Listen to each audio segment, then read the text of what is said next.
In this video, we're looking at Eliminator Weed and Grass Killer. Ready to use. More on that right after this.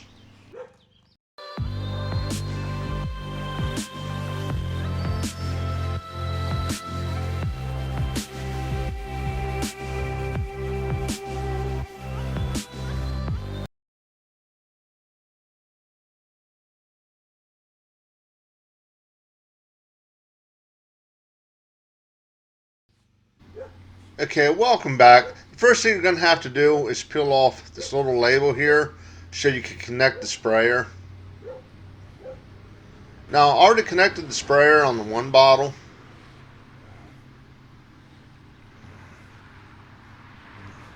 And it didn't take me very long to figure out that this is basically useless.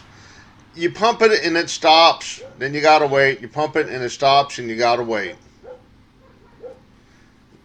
See how the stream just stops flowing?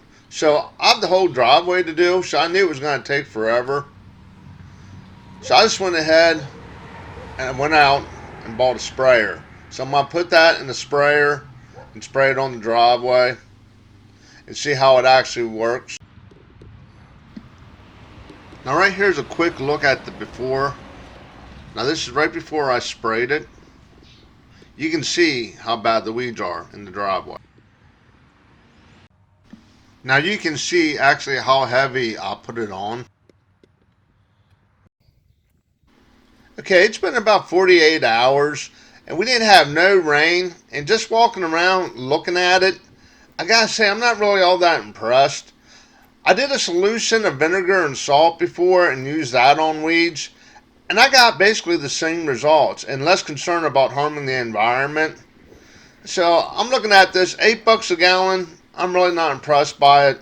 You're better off just to use some vinegar and salt. Okay, do me a favor, click that subscribe button, and as always, thank you for watching.